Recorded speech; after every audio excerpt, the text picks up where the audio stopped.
Hello everyone, thanks for joining us for another edition of Texas Insider TV, brought to you by the Texas Alliance of Energy Producers. I'm Jim Cardle.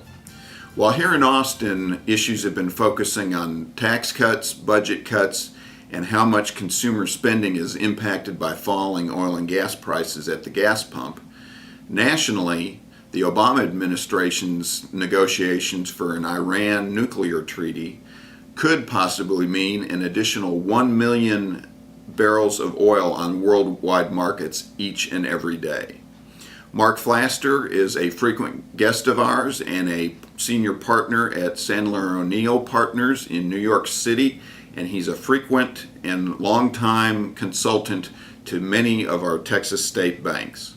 What's the outlook for the state budget and the national economy? We're pleased to be able to visit today with Marc Flaster of Sandler O'Neill Partners in New York City.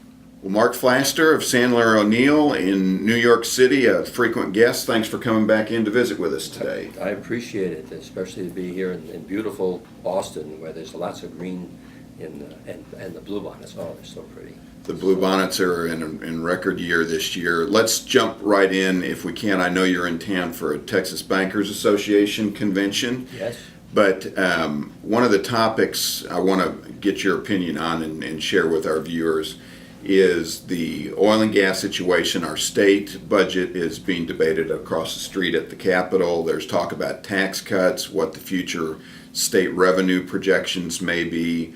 And in that regard, we've got a recent discussion of an Iranian nuclear agreement that a lot of folks don't realize allows them to put more oil and gas on the market. Tell us, if you would, Marc, because you've been following this for a while. This oil and gas situation and the collapse worldwide has seemingly snuck up on analysts in the economy during the last 6 months or so. Tell us, if you would, how did that really, in your opinion, come upon us and not be the energy caught? situation in the world, and let me first say that I'm a self-taught student of this.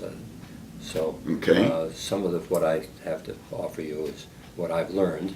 Okay, others may have different opinions, but I can back a lot of this stuff up. But the big thing that's happened is that you have both a supply problem and a demand problem at the same time, and the confluence of these two events came together at a time when we were experiencing a health crisis in the world with Ebola, and it so masked what was going on in our energy markets. There were other events that were occurring with the euro and the Ben's Greece and what was going to happen there, and that was a recurring theme. But Ebola shocked everybody. We had no panacea for it. We had no way to treat it. We had people who came here and gave it to other people, the disease, and it was a real scare.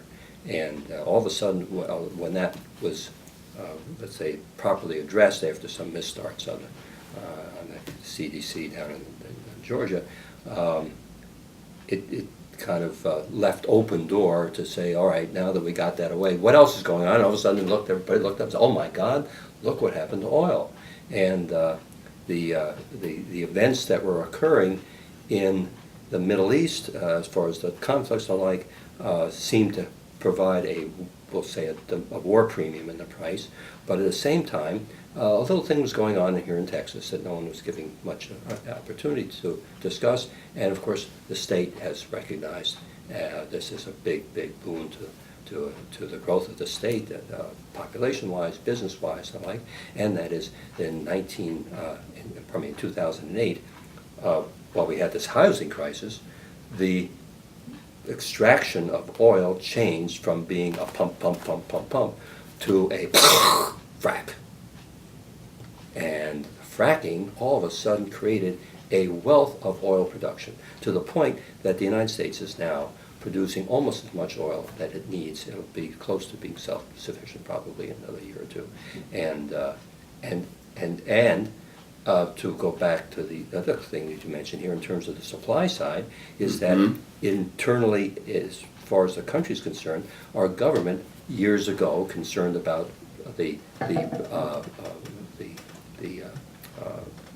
what was thought to be a limited supply of oil, restricted the export of oil So the oil that was produced here can't be sold elsewhere. And some of that goes to refineries, but a lot of that is stuck in Cushing. Okay? And so the ability to store oil is becoming a now critical problem. I think you're talking about Cushing, Oklahoma there, a major Storage facility. storage facility, and the fracking and the technology coming to the oil and gas industry. There was also an ISIS crisis, Middle East concerns about beheadings and so forth, but drilling down literally into the issue from there, and you've talked about this before, so we no longer have a production getting it out of the ground problem. It's backlogs down on the Texas coast where all the refineries are, and there's talk about in Congress lifting the export ban.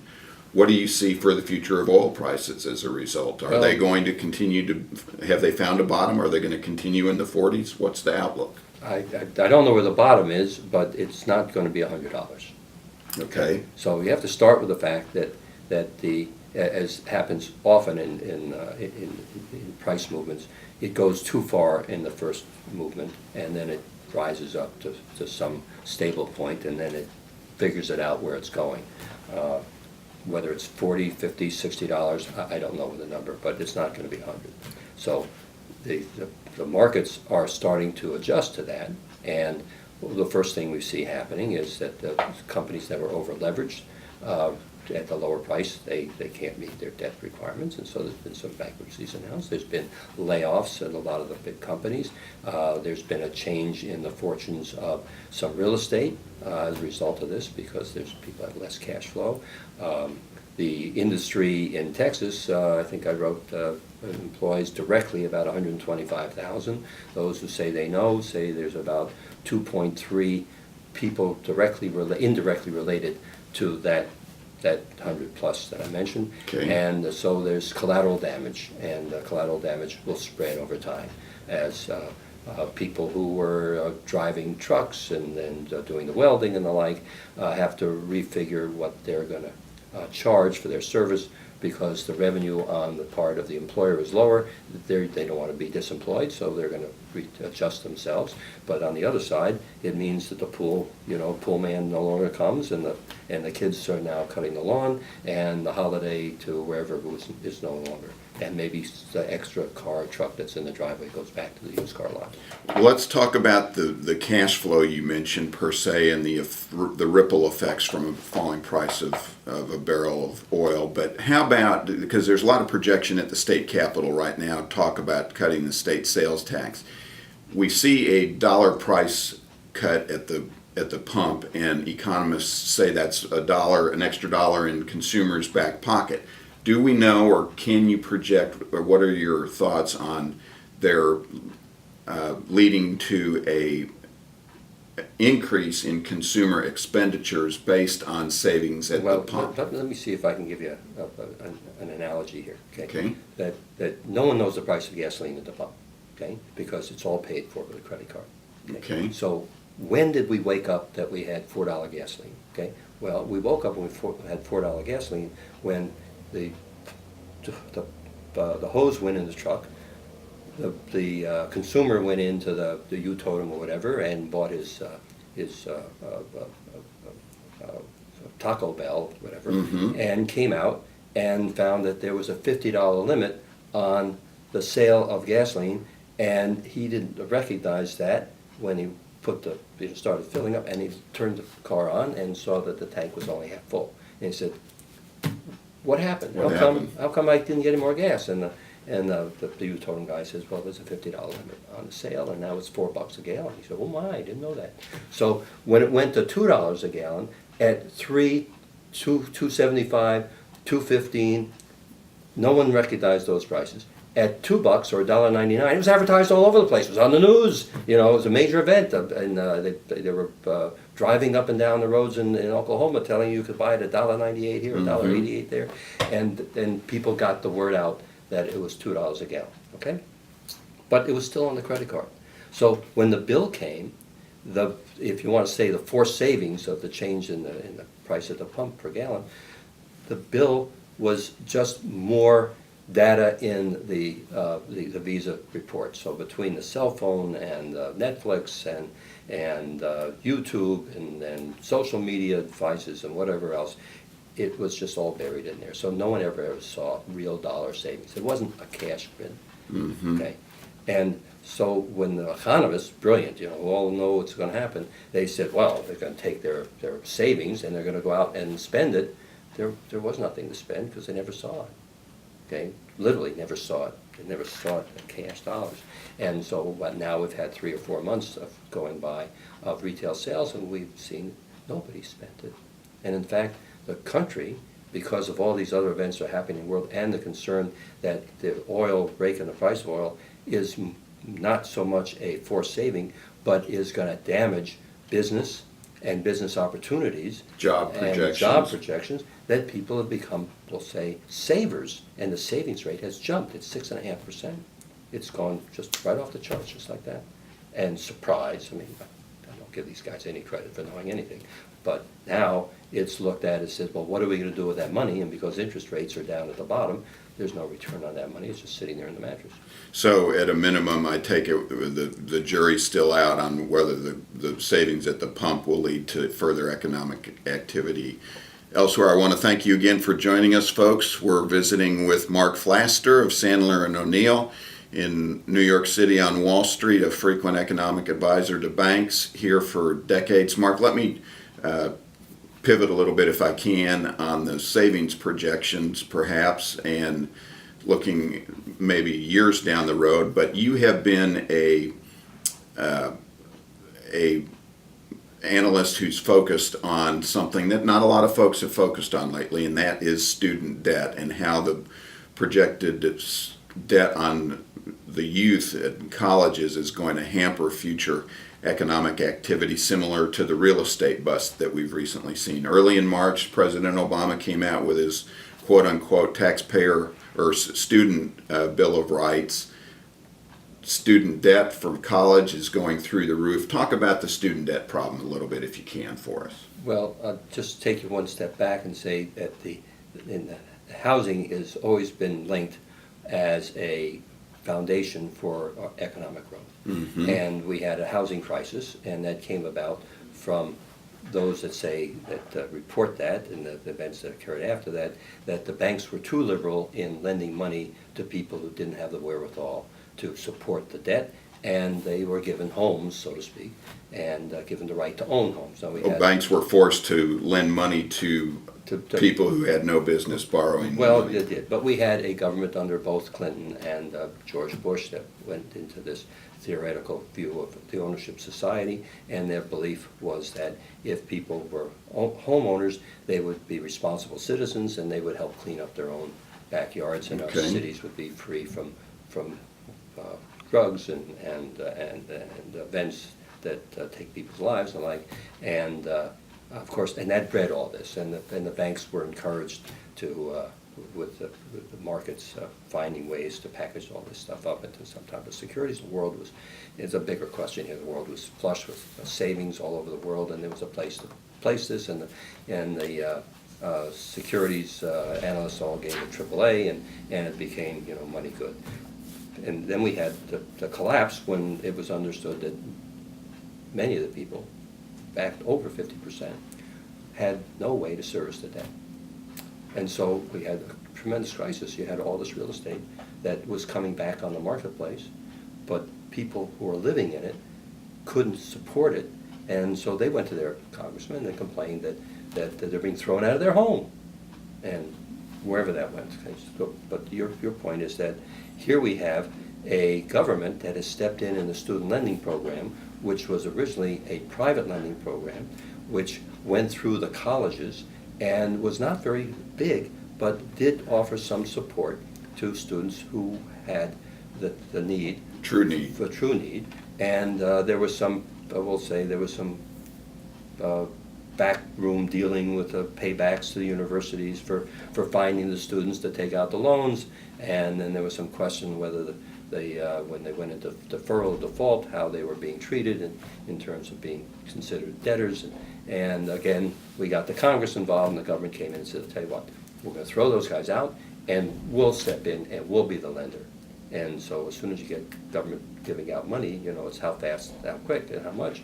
And so government has now, through the Obama programs of looking at a college education as a starter for economic ascension, and that you cannot improve your lot without having a college diploma.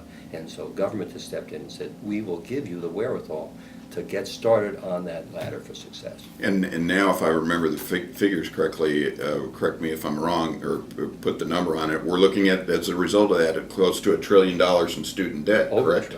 Over $1 trillion.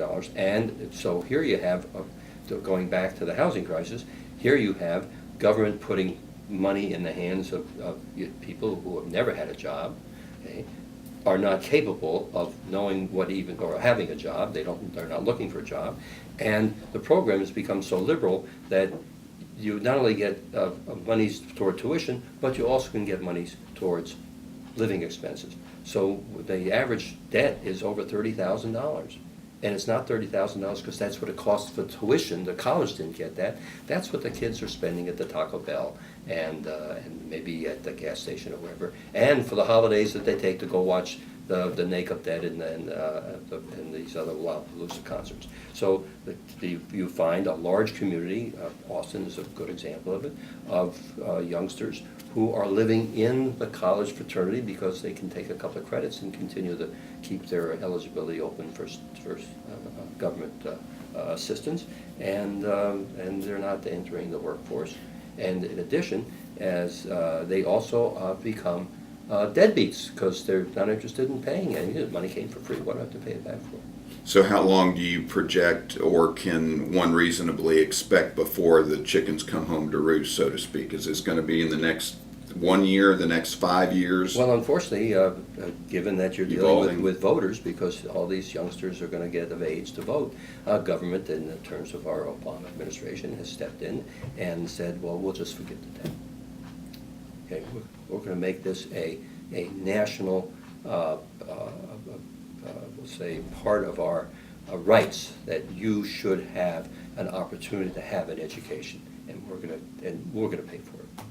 All the taxpayers are going to pay for it, and we're going to give it to you. And so there's a bill now out of the administration to offer the right for filing for bankruptcy. So when all this talk about the housing market, going back to the housing, okay, saying that we have youngsters who would like to buy a house. Well, we don't know if they'd like to buy a house, but as a seller, we want these people in the housing marketplace, and if they carry all this student debt, they're already burdened to a point that they're no longer a good lending candidate, or borrowing candidate, and so we can't lend them money to buy the house, to have a mortgage. So what we're going to do is we'll take that out. Well, let me ask a following question. You mentioned the youth and voting. This is something that we've talked about before because it is an influence on Wall Street and investment markets for the economy. What are you hearing in terms of faith in our federal government, our state governments? There's a lot of uncertainty that you've referred to in our national economy. What is Wall Street's opinion right now in terms of faith in this White House, faith in this Congress that's now under Republican control? Kind of a final question of what's the broader picture for the economic outlook? Well, from my view, the problem is that there's no leadership in our government, both at the White House and at the Congress level, and all there is it's not leadership is the word I'm looking for. It's there's no. We don't have an economic goal, some plans for the future. We don't have a government that is governing. What we have is a group of opposing forces that stand in the way of each other. And if anything, if the Republicans propose it, the Democrats then oppose it, whether it's good or bad legislation. And if it comes out of the White House, then it definitely is, given that that's a Democratic stronghold, then it's definitely something we're going to oppose.